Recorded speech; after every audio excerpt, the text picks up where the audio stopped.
Angry guy here. And women are facing global poverty and rushing to find husbands as passport bros leave.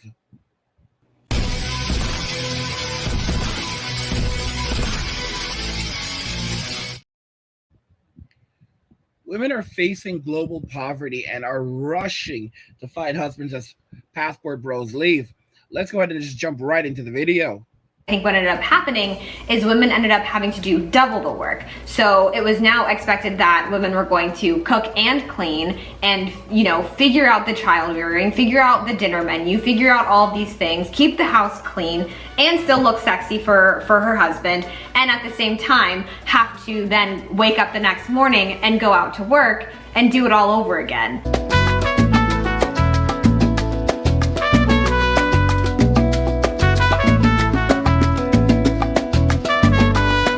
Beautiful people, welcome back to the channel. My name is Felicia and this is The Feminine Fancy. In today's video, I really want to, I'm not gonna go like, this isn't gonna be a super deep dive. This is just going to be a look into the rise and fall of the girl boss movement. I have a lot of thoughts on this. I have thought about it a lot. I've talked about it a lot, like in my everyday life. And I feel like it's something that I think we can see really clearly in society right now, okay, I feel like I can see it really clearly in society right now. I'm seeing a rise in content that is leaning more traditional, a rise in content that is leaning more towards encouraging women to not overwork themselves and things like that. And I just wanna take a second to talk about like the images in media that we used to see or that we still see, and how that affected and caused us to feel like we had to pursue certain things and pursue certain avenues without taking into consideration other options that we might have had. Just talk about all of that and just really the rise and fall of the movement, because I feel like when I was growing up, it was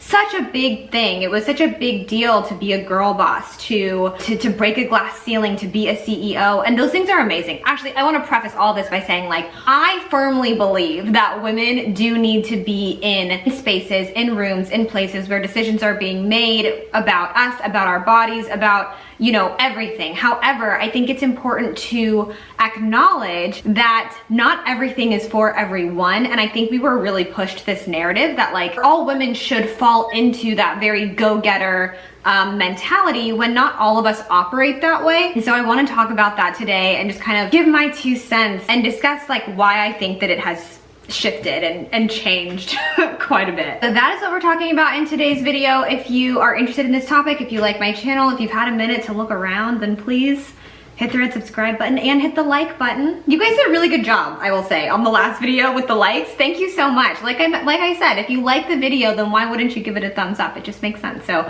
please give this video a thumbs up if you're interested in these topics about womanhood and femininity and all of that stuff. Okay, so when I was growing up, I feel like I was really pushed the narrative of that, like, you can do anything, go for your goals, and break the glass ceilings, and you know, you can be a CEO, you can be all of these things. And that's true, and that's amazing, and that's wonderful. But I have to say, like, I started to feel very bad about myself as I got older, because I felt like I wasn't achieving enough. Like it never felt like enough. Someone who is naturally, I lean more artistic, I take a little bit more time with things. My passions lie in art and in creating, in movement, in video. Like, my passions don't necessarily lie where a society would deem valuable. I started to feel really bad about myself at a really young age for not being the best of the best at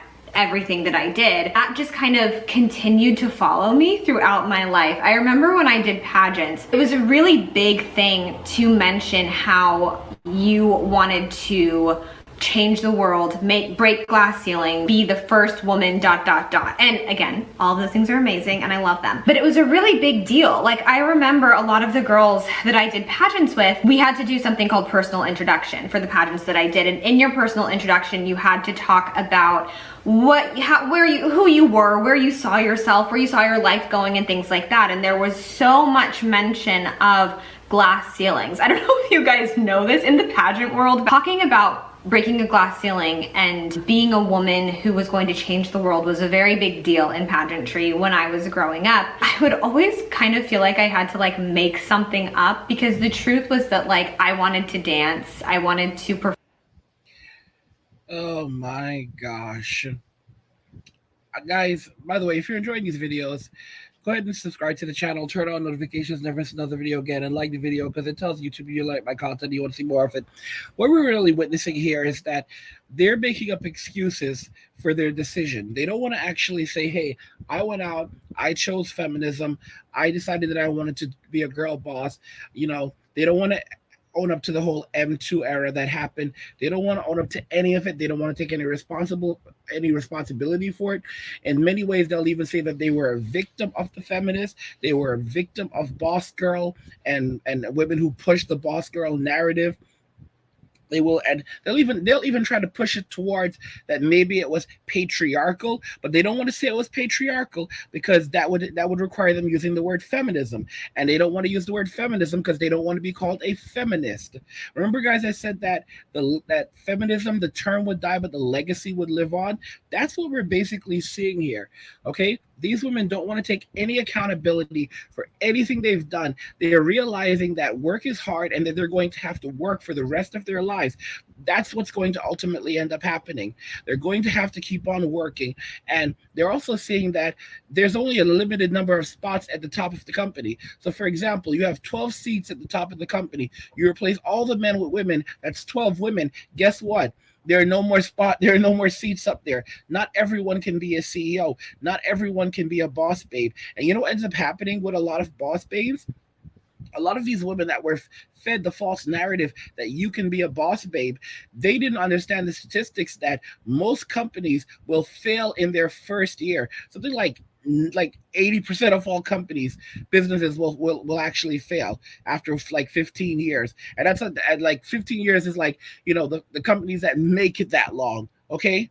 Most businesses will fail in their first year for a variety of reasons. But somehow these women believe that they were on top of the world. They knew everything. They could do it better than men. They were smarter. They were stronger. They were more powerful. And these are the narratives that they were fed these narratives, but they swallowed them. And now here's the irony. And I said this was going to end up happening. I said women would ultimately do this. They were going to say feminism got us everything that we wanted. Now let's fight it together. Now let's stand against it together and stand up for one another. And now instead of fighting for equality, we'll be fighting for equity. And they'll go from feminism to humanism. So we have another wonderful ism. Okay? And keep in mind, these women are not trying to transition towards cooking and cleaning. They want to transition towards having a man that will provide food, shelter, clothing, entertainment, everything. They want to live relaxed lives, so they don't want to work anymore. They want to live lives where they can relax, they can just sit back, they can order Uber Eats all day, order from the finest restaurants out there, okay, go to the spa whenever they want to, go and get their nails and their hair done whenever they want to, go to lunch and have lunch with their friends. And then their friends have to go back to work, and they go do whatever what they want to do with the rest of their day. And here's the interesting thing about that: because they're not cooking, they're not cleaning, and a lot of these women also, they're not so sure if they even want to have children. All right, keep in mind, these are not traditional women; they're just posing as traditional women. They are just posing, okay? And as a result of them now facing global poverty, they're rushing to find husbands as the passport rolls are leaving. They're rushing to find husbands. They're rushing to find people that are going to take care of them, that are going to be in a relationship with them. They're rushing. It's a form of desperation, okay? Because the writing is on the wall. They're realizing they're going to have to work for the next 10, 20 years of their lives, 30 years of their lives.